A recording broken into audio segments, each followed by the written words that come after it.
જય શ્રી કૃષ્ણ, જય માતાજી, હર હર મહાદેવ। આજે દર્શક મિત્રો વાત કરીશું બોળચોથ વિશે। શ્રાવણ વદ ચોથના દિવસે આ વ્રત આવે છે।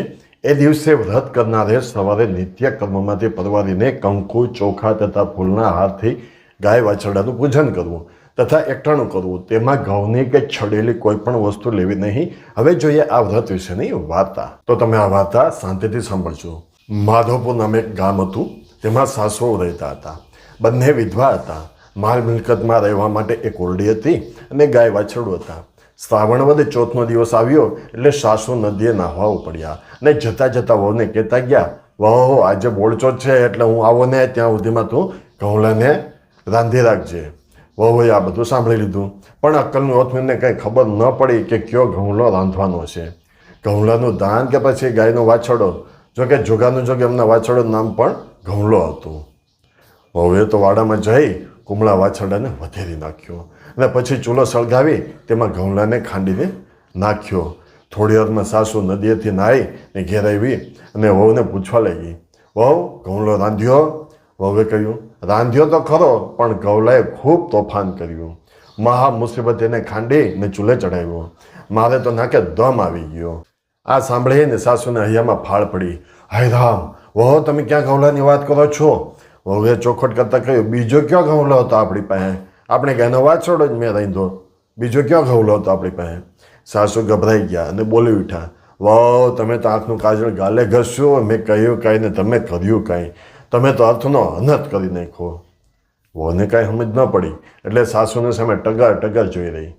આથી સાસુએ કપાળ પર હાથ પછાડતા કહ્યું, મેં તમને ઘઉંલાનું દાન રાંધવાનું કીધું તું અને તમે વાછરડાને રાંધી નાખ્યો? હાય રામ, હવે શું થાય?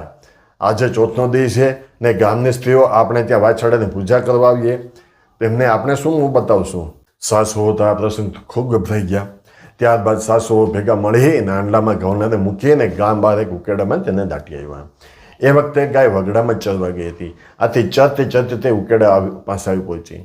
તેણે શિંગડા ભરાવી ઉકેડાને ફેંદવા માંડ્યો। ત્યાં ઉકેડામાંથી સંતાડેલા હાંડલામાંથી વાછરડો સજીવન થઈને કૂદકો મારીને બહાર આવ્યો અને ગાયના આંચળને વળગી પડ્યો, પણ અહીંયા હાંડલાનો કાંઠો એની ડોકે લટકતો હતો। સમય થતાં ગામની ગોયણીઓ ગાય વાછરડાની પૂજા કરવા સાસુઓને ત્યાં આવી પહોંચી। હવે એક જ રંગના ગાય વાછરડા આખા ગામમાં કોઈને ત્યાં ન હતા। આથી બધા આ સાસુઓને ઘેર પૂજા કરવા માટે આવતા હતા। એટલે સમય થયો એટલે દરેક ગોયણીઓ ત્યાં આવી પહોંચી। ગોરણીઓએ સાસુઓના આંગણા આવીને જોયું તો ઘર બંધ હતું। બિચારા સાસુ વહુ બીકના મહેરા અંદર ભરાઈને બેઠા રહ્યા। એક ગોયણીએ બાયણા પાસે આવીને કહ્યું, ઘર કેમ બંધ રાખ્યું છે? ખોલો, અમે ગાય વાછરડાની પૂજા કરવા આવ્યા છીએ। પરંતુ અંદરથી કંઈ ઉત્તર ન મેળો કે ન તો બારણાઓ ખડ્યા। આથી બધા નવાઈ લાગી। એટલામાં ગાય વાછરડાને લઈને દોડતી આવી પહોંચી। વાછરડાના ગળામાં હાંડલાનો કાટલો જોઈને બધાને નવાઈ લાગી। તેમને એક જણે કહ્યું પણ ખરું, અરે આજે વાછરડાના ગળામાં ફૂલનો હાર હોય કે કાટલો? જુઓ તો આ કથન કોણે કર્યું છે? ઘરમાં ભરેલા સાસુઓ આ સાંભળીને વિચારમાં પડી ગયા। તેમને એમ કે એ લોકો અમને મેણા મારતી હશે, પણ વહુએ બારણાને તિરાડમાંથી જોયું તો ઘઉંલો જીવતો હતો ને તેને ડોકે કાટલો લટકતો હતો। સાસુને પણ આ જોઈ નવાઈ લાગી। તેણે બારણા ખોલી નાખ્યા અને ગોયણીઓને આવકાર આપી તેમને સગળી વાત કહી સંભળાવી। ગોયણીઓને પણ આ સાંભળીને આશ્ચર્ય થયું।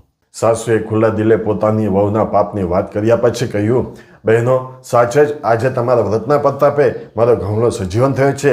અમે તેને મારી જ નાખ્યો હતો, પણ તમે એને જીવતદાન આપ્યું છે।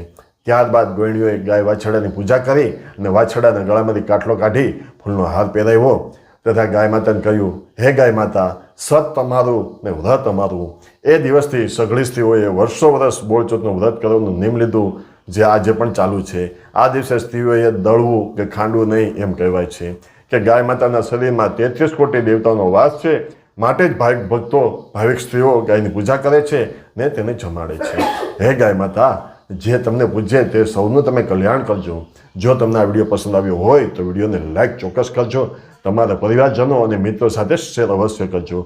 કોમેન્ટ બોક્સમાં ઓમ નમઃ શિવાય કે જય ભોલેનાથ લખવાનું ભૂલતા નહીં। જો તમે આપણી ચેનલ પર નવા હોવ તો આવી જ પવિત્ર વ્રત કથાઓ, ધાર્મિક માહિતી અને તહેવારોની વિગતો જાણવા માટે આપણે આ ચેનલને અત્યારે જ સબસ્ક્રાઈબ કરી લો અને બેલ આઇકન દબાવી દો। ફરી મળીશું શ્રાવણ માસની આવી જ એક અદ્ભુત વ્રત કથા સાથે. ત્યાં સુધી ભગવાન શિવ અને માતા પાર્વતીજીની કૃપા આપ સૌ પર બનેલી રહે. હર હર મહાદેવ. જય શ્રી કૃષ્ણ. જય માતાજી.